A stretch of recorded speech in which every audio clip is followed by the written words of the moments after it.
الحمد لله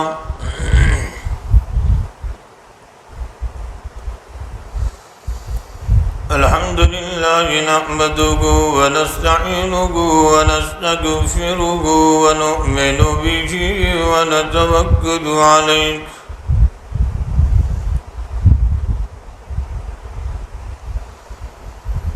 ونعوذ بالله من شرور أنفسنا ومن سيئات أعمالنا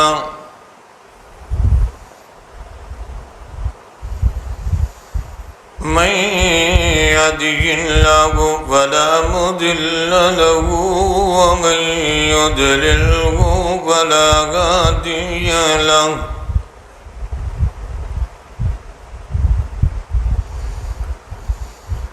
ونشهد أن لا إله إلا الله وحده لا شريك له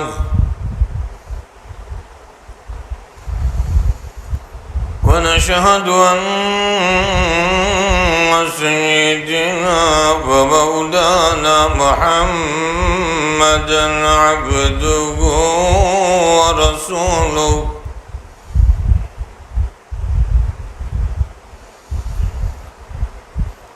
أما بعد فأعوذ بالله من الشيطان الرجيم بسم الله الرحمن الرحيم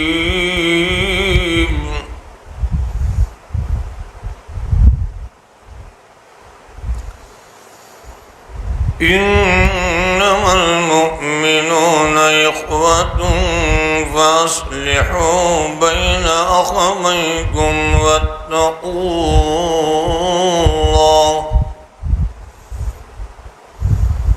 واتقوا الله لعلكم ترحمون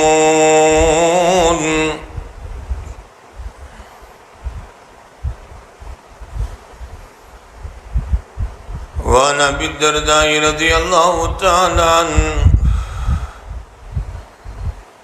عن النبي صلى الله عليه وسلم ألا أخبركم بأفضل من درجة الصيام والصدقة والصلاة قالوا بلى يا رسول الله قال رسول الله صلى الله عليه وسلم إصلاح ذات البين وفساد ذات البين الحالقة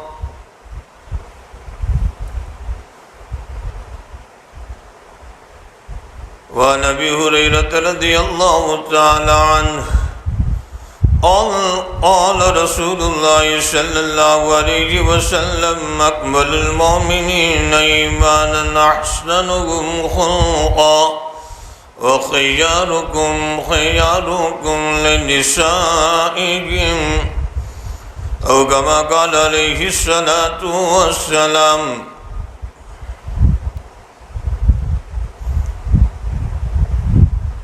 میرے محترم بزرگوں دوستوں،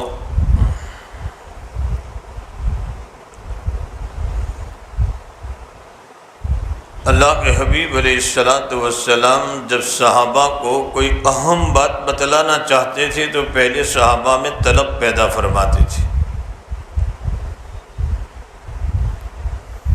طلب کے بعد جو چیز ملتی ہے وہ دلوں پر اثر کرتی ہے۔ جو بھی چیز طلب کے بعد ملتی ہے، بھوک لگتی ہے تو کھانا اچھا لگتا ہے، پیاس لگتی ہے تو پانی اچھا لگتا ہے۔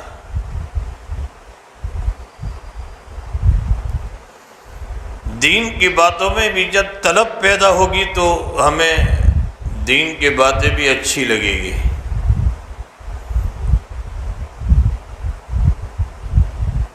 اللہ کے حبیب علیہ السلام صحابہ میں طلب پیدا فرماتے تھے، اور صحابہ کا حال یہ تھا کہ ہر وقت صحابہ کے سامنے نبی کی باتیں سننا، اس پر عمل کرنا اور اپنے ما بعد الموت کی زندگی کی فکر کرنا۔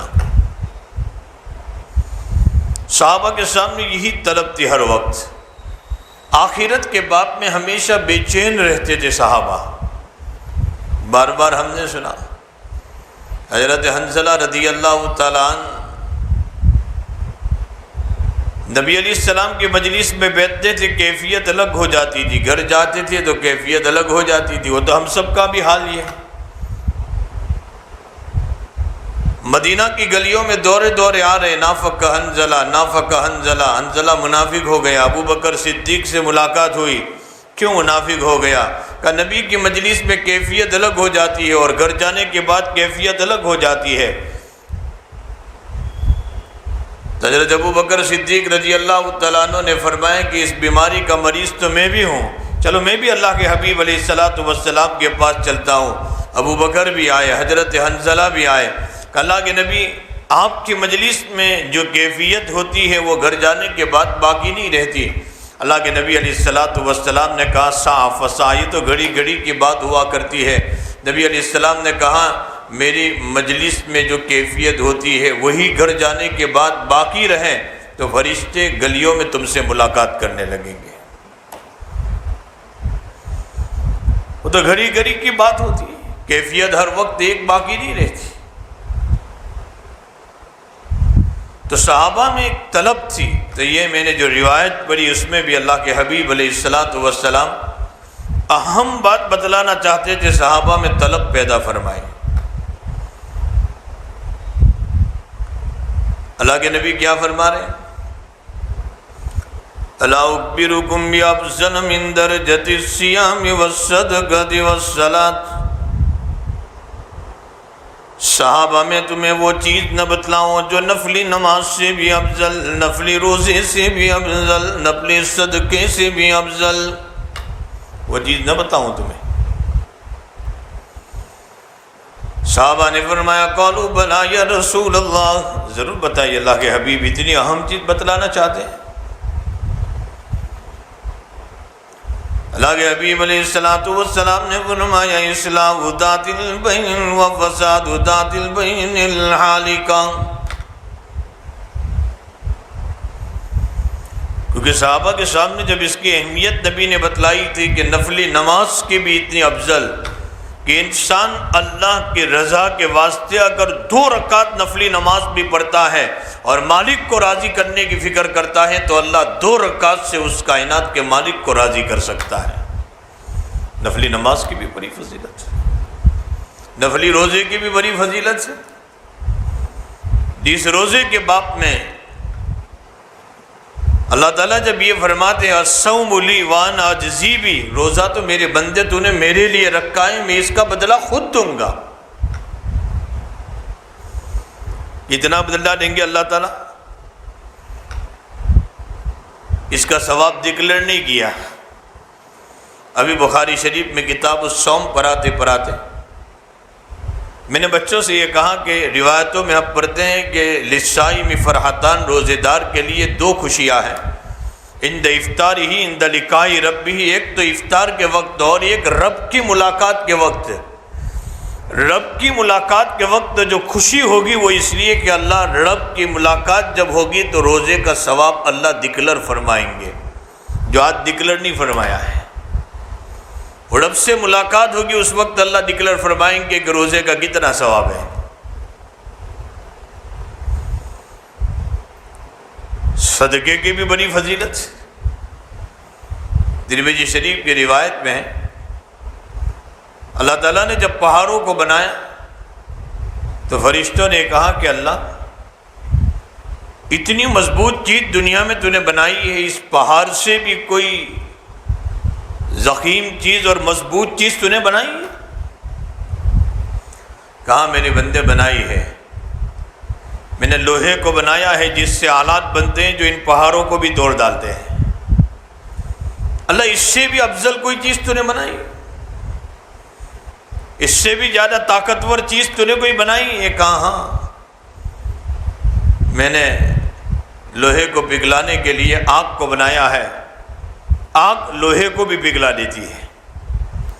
اللہ اس سے بھی طاقتور کوئی چیز فرشتوں نے کہا، پانی بنایا ہے جو آگ کو بھی ختم کر دیتی ہے۔ کہا اس سے بھی زیادہ طاقتور کوئی چیز؟ ہاں میں نے ہوا کو بنایا ہے جو پانی کو بھی اپنے کنٹرول میں کر لیتا ہے۔ ہوا، دریاؤں کا پانی ہو، ندیوں کا پانی ہو، ہوا اس کو اپنے کنٹرول میں کر لیتی ہے، تو اللہ اس سے بڑی طاقتور چیز کوئی؟ تو فرمایا ہاں، میرے مومن بندے کے صدقے میں وہ طاقت ہے، میرے مومن بندے کے صدقے میں وہ طاقت ہے، ایک ہاتھ سے دیتا ہے دوسرے ہاتھ کو پتہ بھی نہیں چلتا۔ فرمایا وہ یہ صدقہ ان ساری چیزوں کو کنٹرول میں کر لیتا ہے، ساری چیزوں کو کنٹرول میں صدقہ کر لے گا۔ نفلی صدقے کی بھی بڑی فضیلت ہے۔ تو اللہ کے نبی کیا فرما رہے ہیں؟ اللہ کے حبیب علیہ السلام صحابہ سے فرمایا، میں صحابہ میں تمہیں نفلی نماز سے بھی، نفلی روزے سے بھی، نفلی صدقے سے بھی افضل چیز بتاؤں؟ ابو داؤد شریف کی روایت میں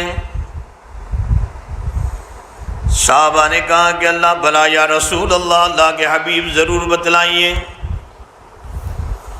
اللہ کے حبیب علیہ السلام نے ارشاد فرمایا، قال اصلاح ذات البین و فساد ذات البین الحانکہ۔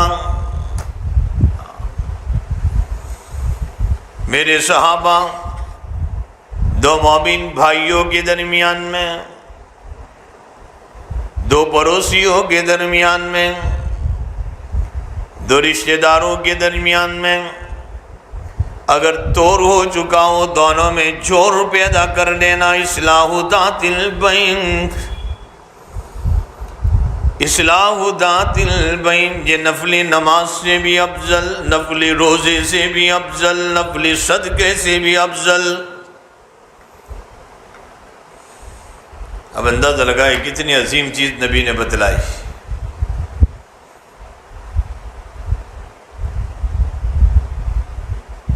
اس لیے کہ آج میں نے اس کی تو فضیلت سمجھی کہ صف اول میں نماز پڑھ لینا، عبادات کر لینا، اس کو تو میں نے دین سمجھا ہے، لیکن معاملات جس کا دین کا ایک بہت بڑا حصہ ہے، آج میری زندگیوں سے اس چیز کی اہمیت کم ہو چکی ہے، اور آج ساری دنیا میں اسی وجہ سے مسائل ہیں۔ میں نے آیت بھی وہی پڑھی، قرآن کریم میں اللہ ارشاد فرما دی، انما المؤمنون اخوة فاصلحوا بین اخویکم واتقوا اللہ لعلکم ترحمون۔ اے مومنین، آپس میں بھائی بھائی ہیں، بھائی بھائی بن کر رہے اور آپس میں صلح کر لیا کرو۔ تمہارے بھائیوں کے درمیان میں کوئی بھول چوک ہو جائے، اللہ سے ڈرو تاکہ تمہارے اوپر رحم کا معاملہ کیا جائے۔ دین کا بہت بڑا حصہ ہے۔ مسلم شریف کی روایت میں ہے کہ عبادات کی قبولیت بھی اللہ نے صلح پر موقوف رکھی ہے۔ پیر اور جمعرات کے دن اللہ کے پاس میرے اور آپ کے اعمال پیش ہوتے ہیں۔ اللہ تعالیٰ تو میں دنیا میں آیا نہیں، اس سے پہلے اللہ جانتے ہیں کہ میں دنیا میں آ کر کیا کرنے والا ہوں۔ اللہ تو اس سے پہلے جانتے ہیں، پھر بھی گواہی کے طور پر کہ کل بندہ انکار نہ کر دے، اللہ یہ گناہ میں نے کہاں کیا تھا، تو اللہ کے پاس پیر اور جمعرات کے دن اعمال پیش کیے جاتے ہیں، کیونکہ یہ بندہ انکار کر دے گا اس کا بھی کہ اللہ یہ نامہ اعمال میرے سامنے تھوڑا لکھا گیا تھا۔ قرآن بھی کہہ رہا ہے، مشرکین بھی کہیں گے کہ اللہ میں نے شرک کہاں کیا تھا۔ قرآن کریم میں اللہ فرماتے واللہ ربنا ما کننا مشرکین، قیامت کے دن مشرکین بھی کہہ دیں گے کہ اللہ میں نے شرک نہیں کیا تھا۔ مومن بھی انکار کر دیں گے اللہ یہ میرے سامنے تھوڑا لکھا گیا تھا نامہ اعمال۔ اللہ کہے گا تو کس کی گواہی مانتا ہے؟ کہا کہ اللہ یہ کرامن کاتبین کا، ان کو میں نہیں جانتا۔ یہ نامہ اعمال کہہ رہا ہے کہ اللہ اس کو بھی نہیں جانتا کہ اللہ تیری پرسنل ذات میں سے کوئی گواہی دے، ہاں اس کی گواہی مانوں گا، میری ذات تھوڑی میرے خلاف گواہی دے گی۔ اس وقت اللہ ارشاد فرما رہے، قرآن کریم میں اللہ ارشاد فرماتے الیوم نختم علی افواہہم وَتُكَلِّمُنَا أَيْدِيهِمْ وَتَشْهَدُ أَرْجُلُهُمْ بِمَا كَانُوا يَكْسِبُونَ۔ ہم قیامت کے دن اس کے منہ پر لاک لگا دیں گے، ہم قیامت کے دن اس کے منہ پر تالا لگا دیں گے۔ وَتُكَلِّمُنَا أَيْدِيهِمْ، ہم اس کے ہاتھوں سے گفتگو کر لیں گے۔ وَتَشْهَدُ أَرْجُلُهُمْ، ان کے پیروں سے گفتگو کر لیں گے کہ میرے بندے نے کیا عمل کیے تھے۔ ہاتھ بھی ہمارے خلاف اور پیر بھی ہمارے خلاف قیامت کے دن گواہی دے دیں گے۔ پھر اللہ بندے سے کہیں گے جب پیر جمعرات کو اس کے اعمال پیش ہوں گے کہ میرے بندے نے دیکھا نکالا، اس نے بہت عبادت کی ہے، اچھا عبادتوں کا غلبہ ہے تو اس کے لیے جنت کا فیصلہ کر دو۔ لیکن اللہ کہیں گے فرشتوں ذرا دیکھ لو نہیں، اس کی اپنے بھائی کے ساتھ صلح نہیں تھی، اس کی اپنی بہن سے تعلق نہیں تھا، اس کا اپنے پڑوسی سے تعلق نہیں تھا، اس نے صلح کیا ہے کہ نہیں؟ معافی اور درگزر کر کے ایک دوسرے نے جوڑ کیا ہے کہ نہیں؟ دونوں شوہر بیوی تھے، کہا کہ اس کی اپنے وائف سے تعلق قطع تھا، جوڑ ہوا ہے کہ نہیں؟ ذرا دیکھ لو نہیں۔ فرشتے کہیں گے کہ اللہ جوڑ تو نہیں کیا ہے۔ اللہ تعالیٰ یہ فرمائیں گے کہ اس کے اعمال موقوف رکھو، جب تک جوڑ نہیں کرے گا وہاں تک اس کے اعمال پر قبولیت کا سکہ بھی نہیں لگے گا۔ ادب نے دین ہی سے اس کو خارج کر لیا ہے کہ اس کا دین سے کیا تعلق۔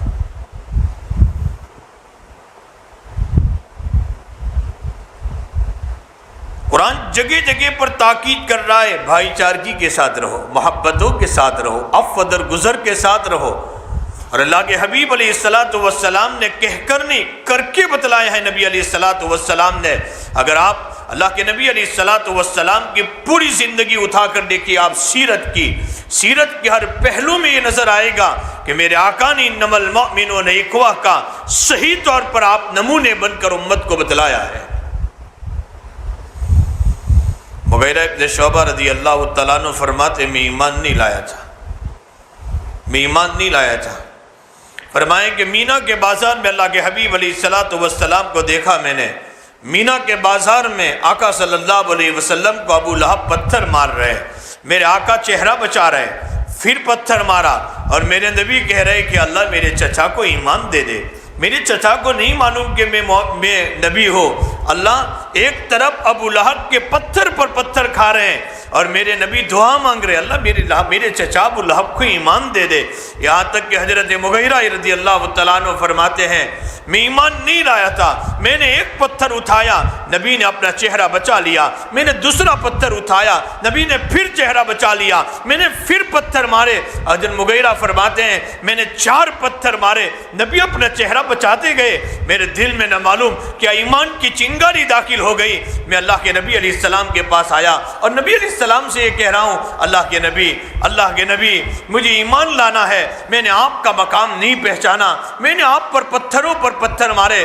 میرے نبی کی زبان سے جملے نکل رہے ہیں۔ مغیرہ ابن شعبہ رضی اللہ تعالیٰ عنہ فرماتے ہیں آقا صلی اللہ علیہ وسلم فرماتے ہیں مغیرہ تم نے 4 پتھر مارے ہیں، خدا پاک کی قسم مغیرہ تم 100 پتھر بھی مار دیتے اور اس کے بعد آ جاتے کہ مجھے ایمان لانا ہے، مجھے تمہارے پتھروں کی فکر نہیں ہے، مجھے تو اپنی امتی کی ایمان کی فکر ہے، مجھے تو تمہاری ایمان کی فکر ہے، مجھے 100 پتھروں کی فکر نہیں ہے۔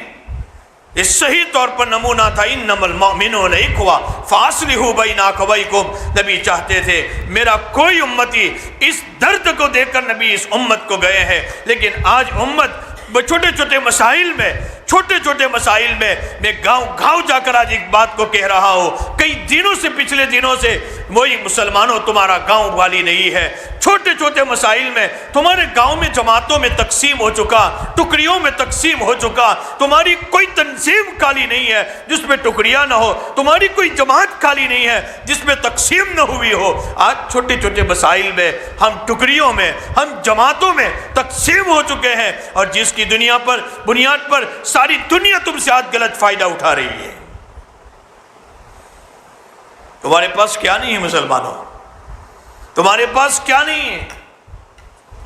اگر آپ کہیں کہ ہم آبادی کے اعتبار سے دنیا میں دوسرے نمبر پر آبادی کے اعتبار سے تم ہو، اس کے باوجود تمہاری کثرت اگر آپ دیکھیے، آج اربوں خربوں مسلمان ہے، اور طاقت کے اعتبار سے دیکھیے دنیا کے اندر جو بڑی طاقت ہے، پیٹرول کے کنویں تمہارے پاس ہے، سونے کی کھانے تمہارے پاس ہے، بلکہ آج کوئی چاہے کہ امریکہ یہ دعویٰ کرتا ہے کہ میں چاند پر جا کر آیا، لیکن مسلمانوں یہ چاند پر جا کر آیا ہے، اس میں تمہاری کتابوں کا حصہ موجود ہے۔ جس وقت تاتاریوں نے حملہ کیا تھا بخارا اور سمرقند پر، اور وہاں سے بڑے بڑے کتب خانوں کی کتابیں یہ لوگ اٹھا کر لائے، کہیں تو ان لوگوں نے کتابیں امریکہ کے اندر یا تو برطانیہ کے اندر ان کتابوں کا ریسرچ کیا، اور جو کتابیں کام کی نہیں تھی، سمجھ میں نہیں آیا، سمندروں میں ڈال دیا، اور جو کتابیں کام کی تھی ان کتابوں کا ریسرچ کیا، مطالعہ کیا، اور انہی کتابوں کے ریسرچ کی بنیاد پر امریکہ چاند پر پہنچا ہے۔ اگر یہ چاند پر پہنچا تو اس میں تمہاری کتابوں کا حصہ موجود ہے۔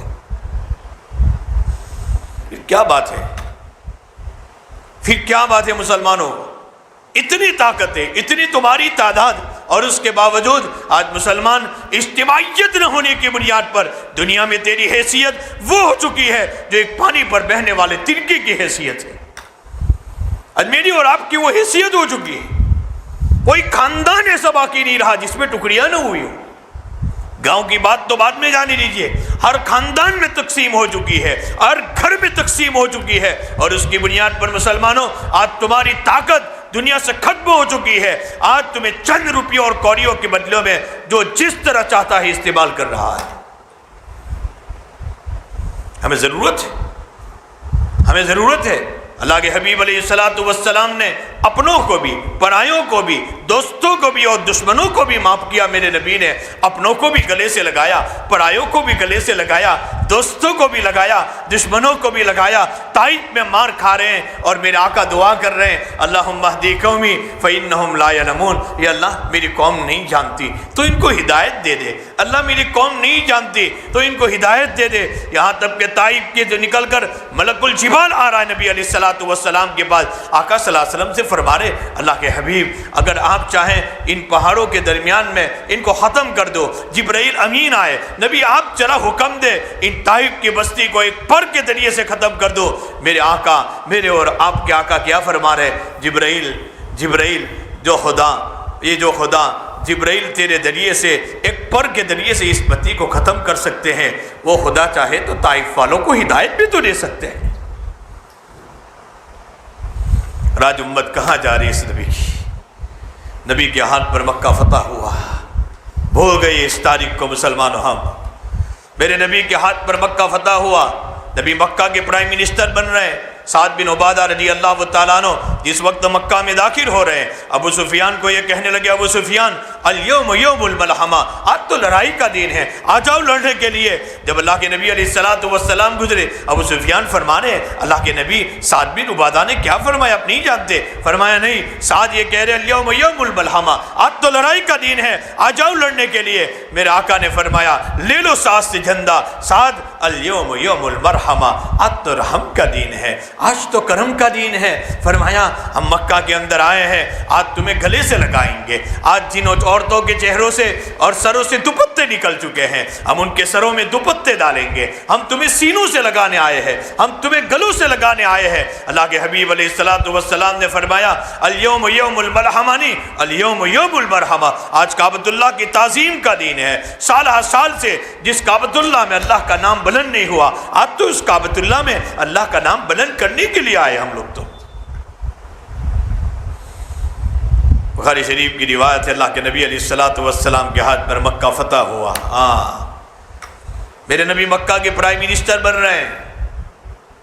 آج تو ایک چھوٹا سا الیکشن میں جیت گیا مسلمان، چھوٹا سا، کھلی گاڑیوں میں، میں نے اپنی آنکھوں سے دیکھا، کھلی گاڑیوں میں ناچ رہا ہے مسلمان، کود رہا ہے، عورتوں کو نچوا رہا ہے، کدا رہا ہے، صرف ایک چھوٹا سا الیکشن جیتا ہے اور اس کے اندر پٹاخے پھوڑ رہا ہے، نہ معلوم گانے بجا رہا ہے، کیا کیا کر رہا ہے۔ اللہ اکبر، تیرے نبی کی سنت تو یہ تھی مسلمان، تیرے نبی کی سنت تو یہ تھی۔ میرے نبی الیکشن جیت رہے ہیں اور کہاں آ رہے ہیں؟ میرے نبی مکہ فتح ہو رہا ہے نبی کے ہاتھ کے اوپر، میرے نبی کے ہاتھ پر مکہ فتح ہوا۔ اللہ کے حبیب علیہ السلام کعبۃ اللہ میں گئے، 9 رکعت نماز پڑھ رہے ستون کے پاس، اس ستون کے بعد 2 رکعت نماز پڑھ رہے ہیں، اور نبی علیہ السلام سواری پر آپ کی گردن جھکی ہوئی ہے، آپ کی آنکھوں سے آنسو نکل رہے ہیں، اور نبی کی زبان پر جملہ ہے اِنَّا فَتَحْنَا لَكَ فَتْحًا مُبِينًا، اِنَّا فَتَحْنَا لَكَ فَتْحًا مُبِينًا، میرے مالک تیری نصرت سے مکہ فتح ہوا ہے، ورنہ میری کوئی طاقت نہیں تھی کہ مکہ فتح ہوتا۔ میرے نبی کی سنت تو یہ تھی مسلمان۔ آج میں اپنی زندگیوں کو کہاں لے جا رہا ہوں، کہاں لے جا رہا ہوں زندگیوں کو؟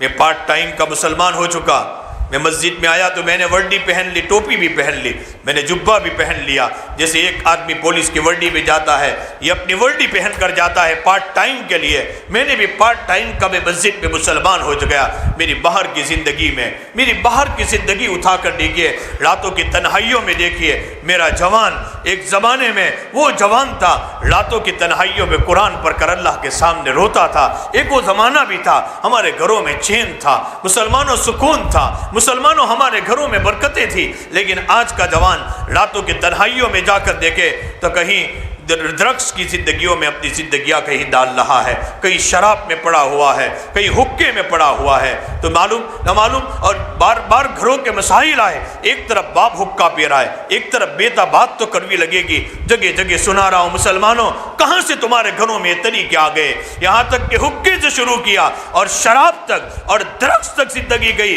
اور سورت اور برودا میں مجھے کئی لوگوں نے سنایا یہ بات، مولانا یہ گاؤں کا جوان سورت کی حقہ پارٹیوں میں اور ڈرگس پارٹیوں میں آ رہا ہے، اور ڈرگس پارٹیوں میں آ کر مسلمانوں میرا جوان آخر میں چل کر اپنے ایمان کا سودا کرنے والا بن جائے گا۔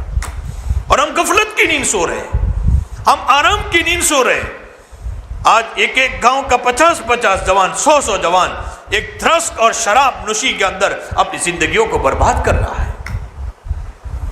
ہمیں ضرورت ہے کہ ہم بیدار ہو جائیں، اور بیدار ہو جانے کے بعد اپنی زندگیوں کو صحیح ڈھنگ پر لانے کی کوشش کریں۔ اگر ہم چاہتے ہیں ہم سکون کے ساتھ، ہم اطمینان کے ساتھ، ہم برکتوں کے ساتھ، وہ چین اور سکون جو ہمارے بڑے بوڑھے بیٹھے ہیں ایک زمانے میں ہمارے گھروں میں تھی، آج میرے گھر سے وہ چین کہاں چلا گیا، وہ سکون کہاں چلا گیا، اور میرے گھر سے وہ برکتیں کہاں چلی گئی؟ اس لیے کہ ہم نے نبی کی سنتوں کو گھر سے نکالا ہے۔ ہمارے گھروں سے قرآن کی سنتیں نکلی، ہمارے گھروں سے نبی کے طریقے نکلے۔ اس کی بنیاد پر آج ساری نعمتیں ہونے کے باوجود گھر گھر کا مسلمان آج پریشان نظر آ رہا ہے۔ ہاں ضرور اختلاف ہوتا ہے رائیوں میں، لیکن ایک دوسرے کو معاف کرنے والے بنے، ایک دوسرے کو درگزر کرنے والے بنے، ایک دوسرے کو معاف کرنے والے بنے۔ قرآن کریم کی جب یہ آیت نازل ہوئی، قرآن کریم میں اللہ فرماتے وَلَا تَسْتَوِي الْحَسَنَةُ وَلَا السَّيِّئَةُ اِدْفَعْ بِالَّتِي هِيَ أَحْسَنُ فَإِذَا الَّذِي بَيْنَكَ وَبَيْنَهُ عَدَاوَةٌ كَأَنَّهُ وَلِيٌّ حَمِيمٌ۔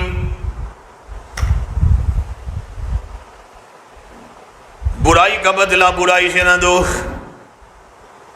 اِدْفَعْ بِالَّتِي هِيَ أَحْسَنُ، برائی کا بدلہ اگر اچھائی سے دے گئے، جو تمہارا دشمن بھی ہوگا وہ تمہارا جگری دوست بن جائے گا۔ قرآن کہہ رہا ہے،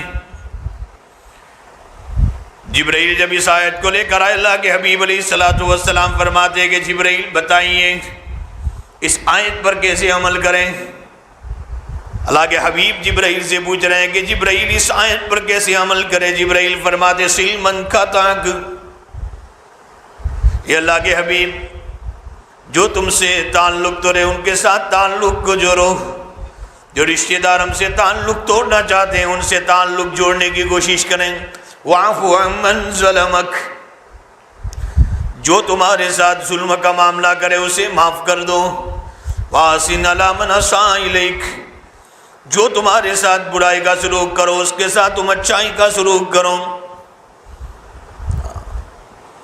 قرآن کریم نے نبی علیہ السلام کو یہ کہا، قرآن کہہ رہا ہے وَإِنَّكَ لَعَلَىٰ خُلُقٍ عَظِيمٍ، یہ نبی آپ تو اخلاق کے اعلیٰ پیمانے پر ہیں، آپ تو اخلاق کے اعلیٰ پیمانے پر ہیں۔ اور خلق عظیم اس کو کہا جاتا ہے میرے بھائی نے مجھے تکلیف پہنچائی میں معاف کر دوں، اسی پر بس نہیں، میں اس کے ساتھ وہ تعلقات واپس قائم کروں جو پہلے تعلقات تھے، بلکہ قرآن کہہ رہا ہے کہ اس سے بھی بڑھ آگے کا درجہ ہے، اس کے ساتھ احسان کا معاملہ کرو۔ قرآن کریم کہہ رہا ہے فاعف عنہم واستغفر لہم وشاورہم فی الامر، فاعف عنہم واستغفر لہم وشاورہم فی الامر، معاف بھی کر دو اسے، تم اس کے ساتھ واپس وہ تعلقات قائم کر دو جو پہلے تعلقات تھے، وشاورہم فی الامر۔ لیکن صحابہ کا حال کیا تھا؟ جب قرآن کی کوئی آیت آ جاتی تھی اور نبی کا کوئی فرمان جب آ جاتا نا صحابہ کے سامنے، اس کے بعد کوئی اپنی نفسانیت کو ذرا بھی دخل نہیں دیتے تھے، بات پوری ہو گئی، وہاں بات وہیں پوری ہو گئی۔ اور میرا حال کیا ہے؟ کسی صلح کے مسئلے میں چلے گئے، صرف جمعرات کے بعد بدھ کے دن کی بات کر رہا ہوں، ایک مسئلے میں ہم لوگ بیٹھے تھے، 1 گھنٹے بات کی کہ بھائی یہ معاملہ ہے، آپ معاف کر دو، آپ درگزر کر دو، یہ بات کو آپ بھول جاؤ۔ اللہ کے گھر میں بیٹھ کر میں کہہ رہا ہوں، ایک پڑھا لکھا انسان، دین کے شعبوں میں لگا ہوا انسان کی بات کر رہا ہوں، 1 گھنٹے کے بعد کہتا ہے کہ سب تمہاری بدی بات ہاچی، انہی بدسلوکی اتلی سے کہ انہیں معاف کروانا قابلت نہیں بالکل۔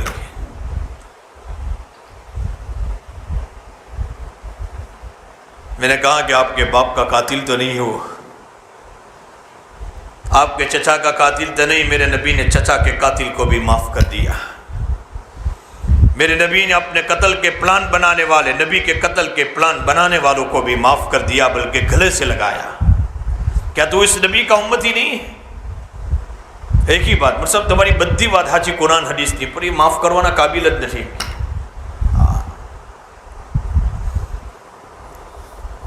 صحابہ کا مزاج یہ تھا، جب قرآن کی کوئی بات آ گئی اپنا سارا مزاج، اپنی ساری طبیعتیں، سارا غصہ فوراً بھول جاتے تھے۔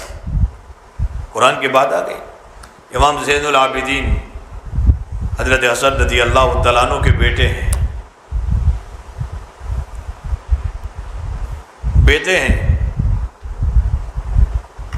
یہاں تک کہ غلام جو ہے، غلام گرم بڑا ہوا پیالہ لے کر آیا، امام زین العابدین کا بیٹا بیٹھا ہوا تھا، وہیں پر پورا گرم پیالہ گرا دیا، یہاں تک کہ پورا بدن جل گیا۔ ہم ہوتے تو کیا کرتے؟ ذرا غصہ آیا، انسان تھے امام زین العابدین، پورا کٹورا میرے بچے پر گرا دیا، پورا بدن جلا دیا۔ وہ غلام بھی جانتا تھا کہ ان کے سامنے جب قرآن کی بات آ جاتی، حدیث کی بات پوری ہو گئی۔ غلام نے قرآن کی آیت پڑھی، والکاظمین الغیظ، غصہ کو پی جانے والے۔ امام زین العابدین نے جب یہ آیت سنی، فوراً اپنے گردن جھکا دی نیچے، فوراً والعافین عن الناس، اور لوگوں کو معاف کرنے والے۔ امام زین العابدین نے فرمایا کہ میں نے تجھے معاف کر دیا، فوراً سوچنے کی بات نہیں۔ واللہ یحب المحسنین، اور اللہ احسان کرنے والوں کو پسند فرماتا ہے۔ امام زین العابدین نے فرمایا کہ میرا احسان یہ ہے کہ میں نے تجھے آزاد کر دیا۔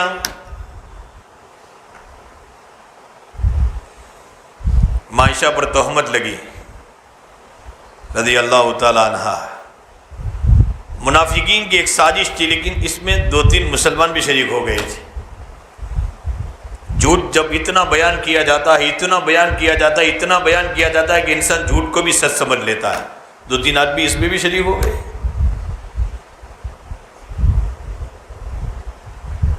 یہاں تک کہ جب شریک ہو گئے تو اس میں ایک تہمت لگانے والوں میں جو منافقین کے ساتھ ایک مستح رضی اللہ تعالیٰ عنہ یہ بھی شریک ہو گئے۔ یہ کون تھے مستح؟ ابو بکر صدیق رضی اللہ تعالیٰ عنہ کی خالہ زاد بہن کے بیٹے ہیں، یعنی مستح کی والدہ حضرت ابو بکر صدیق کی خالہ زاد بہن تھی۔ اس سے اوپر کا معاملہ کہ ابو بکر صدیق رضی اللہ تعالیٰ عنہ مستح کو رضی اللہ تعالیٰ عنہ کو ہر مہینے وظیفہ دیتے تھے غربت کی بنیاد پر۔ ہر مہینے وظیفہ دیا جاتا ہے، اگر میں کسی کو وظیفہ دوں نعوذ باللہ اور میری بیٹی کی تہمت پہ شریک ہو جائے تو ابو بکر کو تکلیف ہو رہی کہ بیٹی میری تھی، لیکن زوجہ محترمہ تھی نبی اکرم صلی اللہ علیہ وسلم کی اور آپ، لیکن جب تک کوئی فیصلہ نہیں ہوا وہاں تک وظیفہ بھی بند نہیں کیا، وظیفہ جاری رکھا۔ جب قرآن نے برات کا فیصلہ کیا، عائشہ رضی اللہ تعالیٰ عنہ کی جب قرآن نے برات کا فیصلہ کیا اور قرآن کی جب یہ آیت نازل ہوئی الطیبات للطیبین والطیبون للطیبات، اے نبی ہم نے پاکیزہ مردوں کے لیے پاکیزہ عورتوں کا انتخاب فرمایا ہے اور پاکیزہ عورتوں کے لیے پاکیزہ مردوں کا انتخاب فرمایا ہے۔ اے نبی آپ جب اتنے پاکیزہ ہیں تو آپ کے نکاح میں رہنے والی نعوذ باللہ حضرت عائشہ ناپاک نہیں ہو سکتی، یہ تو منافقین کی سازش ہے۔ جب قرآن نے برات کا فیصلہ اتارا اس وقت ابو بکر صدیق رضی اللہ تعالیٰ عنہ نے قسم کھائی کہ آج کے بعد میں مصطح کو جو وظیفہ دیتا تھا ہر مہینے، جو پیسے دیتا تھا ہر مہینے، وہ بند کر دوں گا۔ میرا رشتہ دار ہے، میں اس کے ساتھ احسان کا معاملہ کرتا تھا، اور میری بیٹی کی تہمت میں یہ شریک ہو گیا منافقین کے ساتھ۔ اب اندازہ لگائیں، ہم تو کہتے ہیں بہت ساری مرتبہ کہ مولانا زندگی کسی سے بھول ہو گئی وہ 10 مرتبہ معافی مانگتا ہے، زندگی بھر میرے دل سے کھوٹ نہیں نکلتی اس کی، چاہے میرا سگا بھائی ہو، سگی بہن ہو۔ ابھی ایک سفر کر کے آیا میں ایک ملک کا،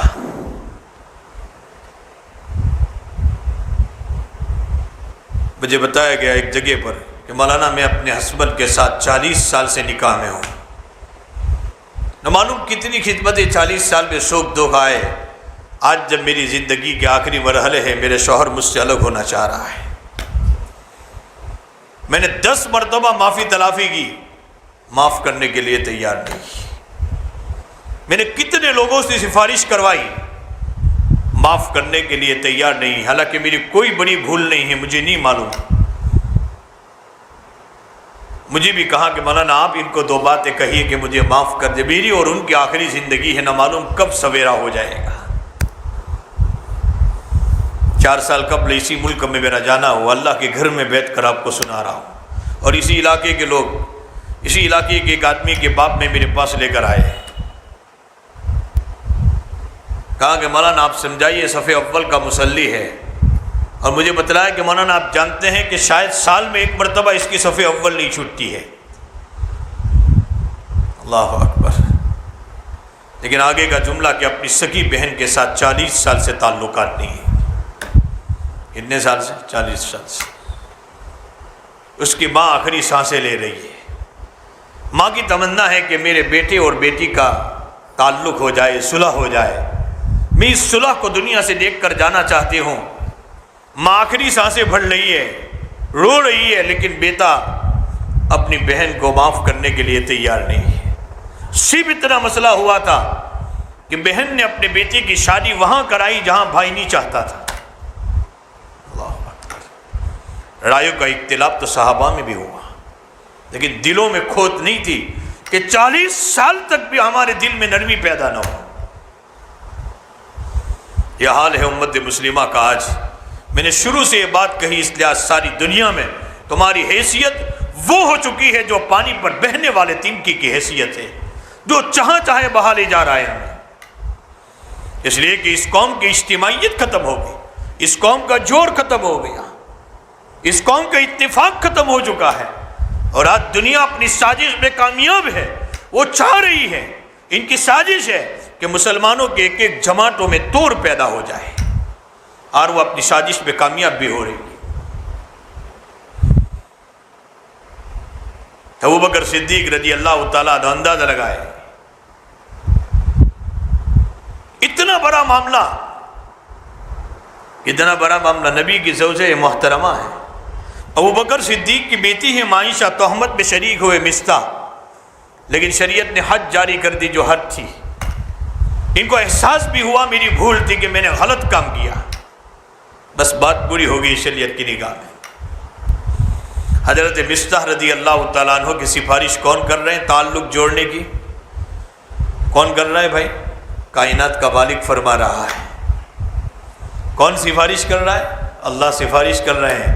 ابو بکر صدیق، ضرور مصطح سے بھول ہوئی ہے، لیکن احساس ہوا ہے ان کو حد جاری کر دی، اب آپ ان کو معاف کر دیں۔ جو احسان پہلے کرتے تھے ابو بکر، احسان واپس شروع کر دیں۔ کون سفارش کر رہا ہے؟ کائنات کا مالک سفارش کر رہا ہے، آپ بھول جاؤ جو ہو چکا ہے، واپس احسان کا معاملہ شروع کر دو اپنے رشتہ داروں کے ساتھ۔ اور قرآن نے آیت اتاری 18ویں پارے میں، قرآن کریم میں اللہ ارشاد فرماتے ہیں وَلَا يَأْتَلِ أُولُو الْفَضْلِ مِنْكُمْ وَالسَّعَةِ أَن يُؤْتُوا أُولِي الْقُرْبَى وَالْمَسَاكِينَ وَالْمُهَاجِرِينَ فِي سَبِيلِ اللَّهِ۔ قرآن کریم میں اللہ فرماتے ہیں کہ اہل فضل والے لوگ ایسا نہیں کرتے۔ یہ ابو بکر اہل فضل والے لوگ، اور اللہ نے جن کو وسعت عطا فرمائی ہے وہ اپنے رشتہ داروں کو، اولی القربى والیتامى، اور غریبوں کو، والیتامى والمساکین، اور مسکینوں کو نہ دینے کی قسمیں نہیں کھایا کرتے۔ وَلْيَعْفُوا وَلْيَصْفَحُوا۔ اللہ کے حبیب علیہ السلام نے جب یہ آیت اتری، ابو بکر صدیق کو بلایا۔ ابو بکر صدیق رضی اللہ تعالیٰ عنہ کو فرما رہے کہ ابو بکر، مصطح سے آپ نے تعلق توڑ دیا، ضرور آپ کو تکلیف ہوئی کہ اپنی بیٹی کے معاملے میں شریک ہوا، لیکن اللہ یہ فرماتے ہیں کہ مصطح کو ہم نے معاف کر دیا۔ ابو بکر آپ بھی معاف فرما دے، بھول جائیے جو ہوا ہے۔ وَلْيَعْفُوا وَلْيَصْفَحُوا وَلْيَعْفُوا وَلْيَصْفَحُوا أَلَا تُحِبُّونَ أَن يَغْفِرَ اللَّهُ لَكُمْ۔ کیا تم پسند نہیں کرتے کہ اللہ تمہیں معاف کر دیں؟ ابو بکر صدیق نے فرمایا کہ اللہ کے حبیب، ضرور چاہتا ہوں کہ اللہ ہمیں بھی معاف کر دے۔ اسی مجلس میں، یہ نہیں کہ مر صاحب یہ معاف کروانا قابلیت نہ چاہیے، نہیں، قرآن کی بات آ گئی اسی مجلس میں۔ اللہ کے حبیب آج تک مصطح کے ساتھ جو حسن سلوک کا معاملہ کرتا تھا، جو وظیفہ دیتا تھا، خدا پاک کی قسم نبی آج تک میری زندگی کے آخری لمحے تک ڈبل وظیفہ مصطح کو دے دوں گا، جتنا دیتا تھا اس سے ڈبل دوں گا۔ اب اندازہ لگائیں۔ اور ہم کہتے ہیں کہ مر صاحب معاف کرنے کے قابل نہیں ہے۔ صحابہ کا مزاج تھا، قرآن کی کوئی بات آ چکی اپنی نفسانیت کو فوراً چھوڑ دیتے تھے۔ حضرت علی کا واقعہ نہیں سنتے بات؟ حضرت علی رضی اللہ تعالیٰ نبی کی شان میں گستاخی کر رہا ہے، یہودی کون برداشت کرتا میرے نبی کی شان میں گستاخی کو؟ فوراً اس پر چڑھ بیٹھے، مارنے لگی، اور اچانک اس نے حضرت علی کے چہرے پر تھوک دیا۔ حضرت علی اس پر بیٹھ گئے تھے، فوراً اس کو چھوڑ دیا۔ مجمع کے لوگوں نے کہا کہ ابو بکر، حضرت علی آپ کو اور مارنا چاہیے تھا، اور غصہ نکالنا چاہیے تھا، اس نے تو آپ کے چہرے پر تھوک دیا۔ حضرت علی نے کہا میں نے اسے جو پہلے پچھاڑا، میرے نبی کی شان میں گستاخی کی، میرے چہرے پر جب تھوک دیا، اب مجھے اور غصہ آیا، اب میں اسے مارتا، اپنی نفسانیت کے لیے مارتا، اپنی نفسانیت کے لیے مارتا۔ جہاں تک اپنا معاملہ ہو، اللہ بھی کہہ رہا ہے تم معاف کر دو، معاف کرنے والوں کو پسند کر رہا ہے۔ میں اپنی ذات کا انتقام لینا نہیں چاہتا تھا، نبی کی شان میں گستاخی کی اس سے انتقام لینا چاہتا تھا، تھوک دیا، اب مارتا میں اس کو تو میں اپنی ذات کے انتقام کے لیے مارتا، اور میں نہیں چاہتا کہ اپنی ذات کے باپ پہ انتقام لوں۔ ضرورت ہے اس بات کی مسلمانوں، میں بھی اپنی بات کو اختتام تک پہنچا رہا ہوں، ضرورت ہے اس بات کی، محبتوں کے ساتھ رہیں، ایک دوسرے کو معاف کرنے والے بنے، ایک دوسرے کو درگزر کرنے والے بنے۔ میں نے ابھی کہا کہ ہمارے پاس کون سی طاقت ہے مسلمانوں، کتنی بڑی طاقتیں تمہارے پاس ہے، لیکن آج ساری طاقتیں کھو دیا ہے ہم نے۔ سب سے بڑی وجہ یہی ہے، توڑ مسلمانوں میں اتنا ہو چکا۔ گاؤں گاؤں کا حال آپ دیکھ لیجئے، جگہ جگہ پر آپ چلے جائیے، ایک ایک گاؤں جہاں مسلمانوں کی 80% وہاں مسلمانوں کی آبادی ہے، لیکن وہاں کا حال یہ ہے کہ ایک گاؤں میں 4 فرقے پڑے ہوئے ہیں، ایک گاؤں میں 4 پارٹیاں پڑی ہوئی ہے۔ گاؤں سے فون آ رہے، مولانا دعا کرے کہ ہمارے گاؤں میں اتفاق ہو جائے، آپس میں ایک محلے میں 2 لڑائیاں اور 2 پارٹیاں ہیں، گاؤں سے فون آ رہے۔ مسلمانوں یہ کیا ہو رہا ہے؟ ہم کہاں جا رہے ہیں؟ کہاں جا رہے ہیں ہم، کون سی پراپرٹی کی تقسیم میں؟ آج مسلمانوں، آج اتنا زیادہ اختلاف ہمارے گاؤں، ہمارے شہروں میں، ہماری آبادیوں میں آج، جس سے آج دنیا جس طرح چاہے فائدہ اٹھا رہی ہے۔ اللہ صحیح ہمیں معاف کرنے والے بنائیں، عفو درگزر کرنے والے بنائیں، ہمیں غصہ کو پی جانے والے۔ اللہ تعالیٰ کو یہی لوگ پسند ہیں، یہی لوگ اللہ تعالیٰ کو پسند ہے کہ ایک دوسرے کو، جو رائیوں کا اختلاف تو صحابہ کا بھی ہوا، رائیوں کا اختلاف صحابہ کا بھی ہوا، لیکن صحابہ کے دلوں میں اختلاف نہیں تھا، رائیوں میں اختلاف ہوا صحابہ کا، لیکن دل کیسے جڑے ہوئے تھے؟ ایک دوسرے کے لیے جان دینے کے لیے تیار۔ صحابہ کا حال یہ تھا۔ ہمارے یہاں جیسے الیکشن کا موقع آ گیا، رائیوں میں اختلاف ہوتا ہے، رائیوں میں اختلاف ہوتا ہے، امیر کس کو بنایا جائے؟ میری رائے کچھ اور ہے، مول صاحب کی رائے کچھ اور ہے، امیر کس کو بنایا جائے؟ سرپنچ کس کو بنایا جائے؟ کمیٹی کا یہ پرمکھ کس کو؟ رائیوں میں اختلاف ہوتا ہے، لیکن دل جڑے ہوئے ہیں۔ دل جڑے، ہمارا دلوں میں اختلاف ایسا ہوتا ہے 10 سال تک وہ دلوں کا اختلاف ختم نہیں ہوتا۔ معاف کرنا، 10 سال تک ہمارے دلوں سے وہ کھوٹ نہیں نکلتی۔ ابھی ہمارے ایک دوست کے ساتھ ہم لوگ پرسوں بھی میں پروگرام میں تھا، ہمارے ایک دوست نے مجھے سنایا کہ مولانا ہمارے گاؤں کے قریب ایک گاؤں ہے غیر مسلموں کا، مجھے بتلایا، بالکل قریب انہوں نے بتلایا، الیکشن کے موقع پر 2 پارٹیاں اس طور پر ایک دوسرے کے خلاف کچھ بولے گی، کہے گی، بھائی ہمیں ووٹ دو، وہ کہہ رہے کہ ہمیں ووٹ دو، یہ کہے گا، لیکن جیسے ہی الیکشن ختم ہوتا ہے اور کوئی ایک پارٹی جیت جاتی ہے، الیکشن ختم ہونے کے بعد اسی دن شام میں سب ایک دوسرے کے ساتھ بیٹھ کر کھانا بھی کھائیں گے، ہنسی مذاق بھی کریں گے، معانقہ بھی کریں گے، مصافحہ بھی۔ کسی کو پتہ بھی نہیں ہوگا کہ کل تک یہ معاملہ تھا اور آج ایک تھار پر، ایک دسترخوان پر بیٹھ کر، ایک تھالی میں بیٹھ کر کھانا کھا رہے ہیں۔ میں نے اس صاحب سے کہا کہ یہ طریقہ میرے آقا مجھے اور آپ کو دے کر گئے ہیں، جو طریقہ آج کیر اپنا رہے ہیں۔ اور آج مسلمان آپس کی ٹکڑیوں میں خوش ہے، بس لڑائیوں میں خوش ہے، جھگڑوں میں خوش ہے۔ میں جگہ جگہ پر اس مشن کو لے کر آج گھوم رہا ہوں، معاف کرنا، گاؤں گاؤں جا کر آج اس دعوت کو دے رہا ہوں، مسلمانوں اجتماعیت پر آ جائیں گی، جوڑ پر آ جاؤ، ایک دوسرے کو معاف کرنے والے بنے۔ آج ہی بخاری شریف میں روایت آئی کتاب البیوع میں، آج ہی اللہ کے حبیب علیہ السلام سے صحابہ نے پوچھا کہ اللہ کے نبی، عمر میں برکت اور روزی کے برکت کا کوئی وظیفہ بتلاؤ نہیں۔ عمر میں برکت اور روزی میں برکت، آپ سنتے کہ کون سا وظیفہ نبی بتلائیں گے کہ 50 رکعتیں نماز پڑھو، 50 روزے رکھو، نہیں۔ میرے آقا نے کیا بتلایا؟ اللہ کے حبیب علیہ السلام نے فرمایا صحابہ سلمن قطعک، جو رشتہ دار تم سے تعلق توڑے ان سے جوڑو، اور تمہارے قریب رشتہ داروں کے ساتھ حسن سلوک کا معاملہ کرو، اللہ تمہاری روزی میں بھی برکت دے دے گا، اللہ تمہاری عمر میں بھی برکت دے دے گا۔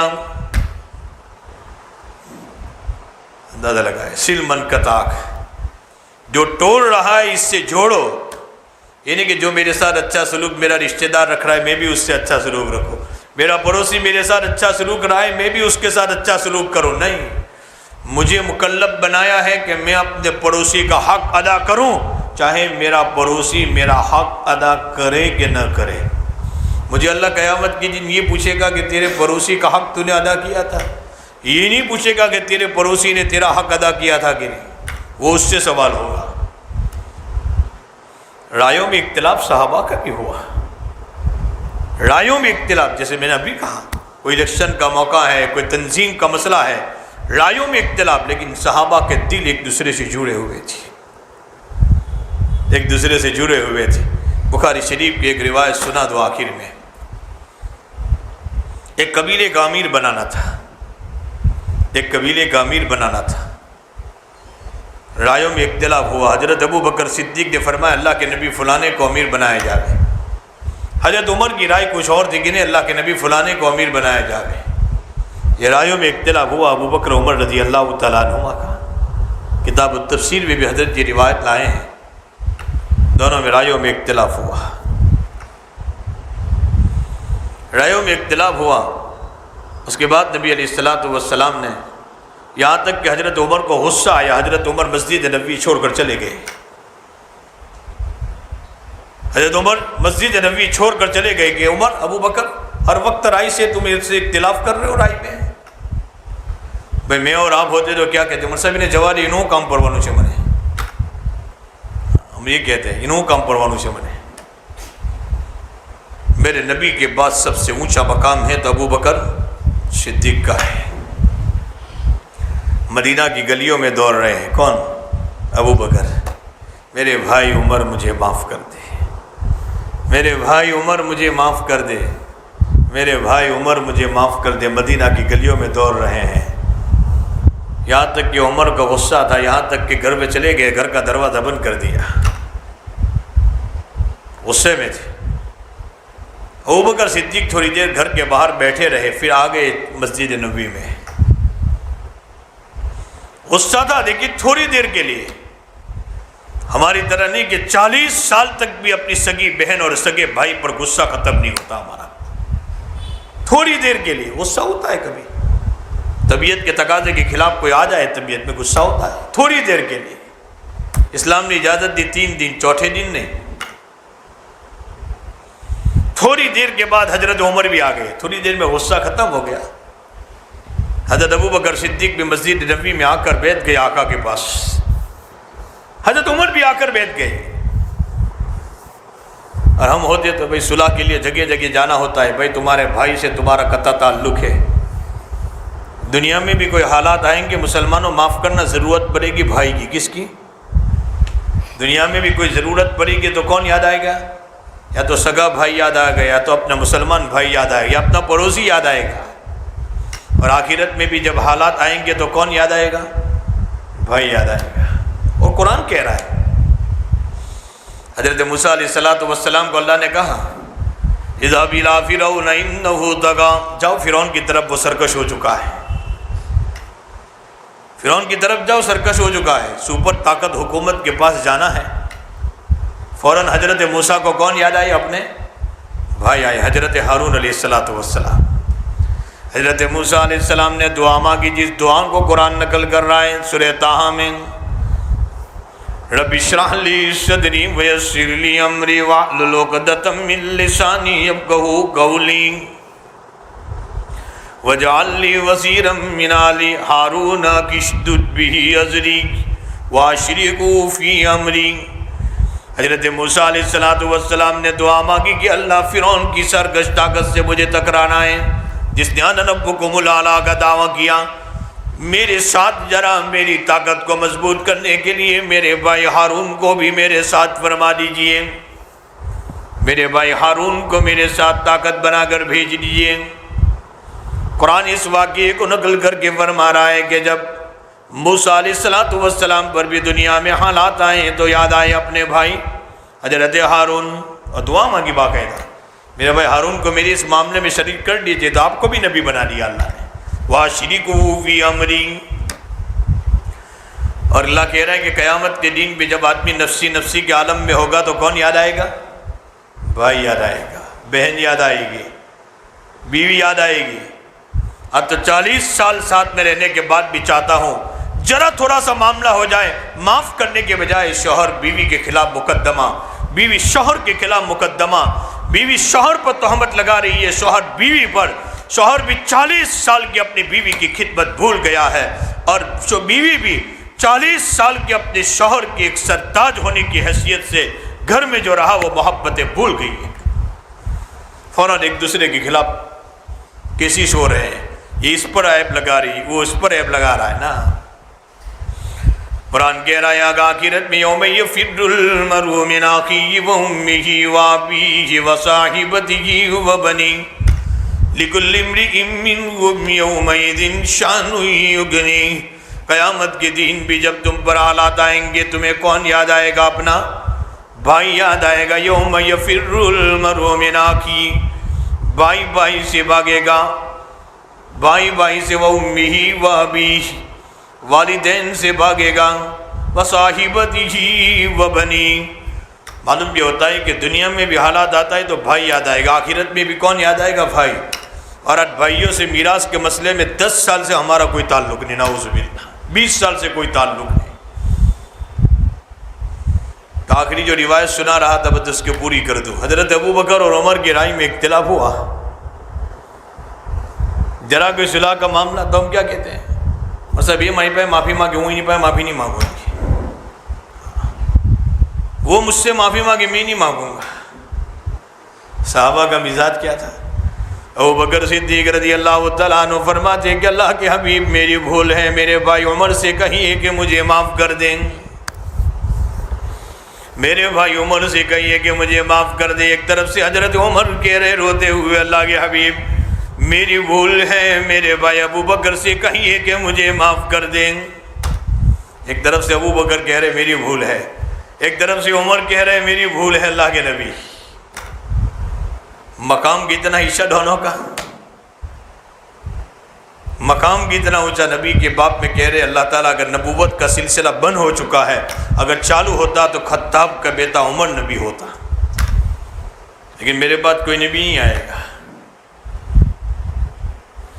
اللہ کے حبیب علیہ السلام نے صحابہ کا مجمع بیٹھا تھا، صحابہ آپس میں اختلاف نہ کرو، اس لیے کہ اختلاف پر اللہ رحمتوں کو اٹھا لیتا ہے۔ ہمارے گھروں سے بھی آج چین سکون اسی لیے ختم ہو گیا، 2 آدمی ہسبینڈ وائف رہ رہے لیکن دن میں 10 مرتبہ جھگڑے ہو رہے ہیں، نعوذ باللہ، گھروں کی برکتیں اٹھ گئی۔ اللہ کے حبیب علیہ السلام نے فرمایا کہ صحابہ آپس میں اختلاف نہ کرو، اس لیے کہ اختلاف پر اللہ رحمتوں کو اٹھا لیتا ہے۔ شب قدر کی تعین 2 مسلمانوں کی لڑائی کے بدلے میں اللہ نے شب قدر کی تعین بھی اٹھا لی ہے، اس امت کی خیر کو اللہ نے اٹھا لیا ہے جھگڑوں کی نحوست کی بنیاد پر۔ دیکھو رائیوں میں تو اختلاف ہوا صحابہ کا، حضرت ابو بکر عمر کا رائے میں اختلاف ہوا، یہ امیر، عمر کہہ رہے یہ امیر، لیکن دلوں میں اختلاف نہیں تھا۔ 5 منٹ کے اندر ایک دوسرے سے معافی اختلافی کر رہے، اللہ کے نبی مجھے معاف کرا دیجئے، میرا بھائی ابو بکر ناراض ہے۔ ابو بکر کہہ رہے اللہ کے نبی مجھے معاف کرا دیجئے، میرا بھائی عمر ناراض ہے۔ رائیوں میں تو اختلاف ہوا لیکن دل کیسے جڑے ہوئے تھے، ہمارے تو دلوں میں اختلاف ہے۔ اللہ کے نبی نے کیا فرمایا آخر میں؟ میرے آقا نے فرمایا کہ میرے صحابہ میرے ابو بکر کو نہ ستاؤ، میرے صحابہ میرے ابو بکر کو نہ ستاؤ، اس لیے کہ جب اللہ نے مجھے نبوت عطا فرمائی مکہ کی گلیوں میں گھومتا تھا، یا ایھا الناس انی رسول اللہ الیکم جمیعا، اے لوگو اللہ نے مجھے تم تمام کی جانب رسول بنا کر بھیجا ہے، اے لوگو اللہ نے مجھے تم تمام کی جانب رسول بنا کر بھیجا ہے۔ مکہ کی ہر گلی میں گھومتا تھا، گھر گھر سے آواز آتی تھی کذبت یا رسول اللہ، کذبت یا رسول اللہ، یہ اللہ کا نبی تو جھوٹا ہے۔ اور گھر میں سے آواز آتی تھی، ایک گھر میں سے آواز آئی تھی صدقت یا رسول اللہ، یہ اللہ کے نبی آپ سچے ہیں۔ اور وہ ابو بکر صدیق کا مقام تھا جہاں سے آواز آئی تھی صدقت یا رسول اللہ۔ آگے کیا کہا نبی نے؟ اللہ کے حبیب علیہ السلام نے فرمایا کہ صحابہ میں نے اللہ سے بھی یوں کہہ دیا ہے کہ اللہ سارے صحابہ کا احسان کا بدلہ میں نے چکا دیا ہے، لیکن ابو بکر میرا وہ یار ہے۔ سارے صحابہ کا احسان کا بدلہ میں نے چکا دیا ہے، لیکن ابو بکر میرا وہ یار ہے۔ میں نے اللہ سے بھی یوں کہہ دیا ہے کہ اللہ قیامت کے دن ابو بکر کے احسان کا بدلہ تو چکا دینا۔ مقام اتنا اونچا لیکن کیسا تواضع تھا۔ اللہ تعالیٰ ہم سب کو بھی بھائی چارگی کے ساتھ، محبتوں کے ساتھ، جھوڑ کے ساتھ، معافی کے ساتھ رہنے کی توفیق عطا فرمائیں۔ ضرور ایک دوسرے سے کبھی بھول چوک ہو جاتی ہے مسلمانوں، ایک ایک یہاں سے نیت کر کے اٹھیں، میں کوشش کروں گا جہاں توڑ ہے وہاں جوڑ کراؤں گا، جو نفلی نماز سے بھی افضل، نفلی روزے سے بھی افضل، نفلی صدقے سے بھی افضل۔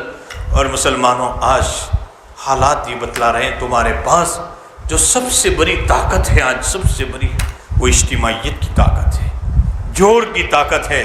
اللہ تعالیٰ ہم سب کو محبتوں کے ساتھ، جوڑ کے ساتھ رہنے کی توفیق عطا فرمائے۔ وآخر دعوانا ان الحمد للہ رب العالمین۔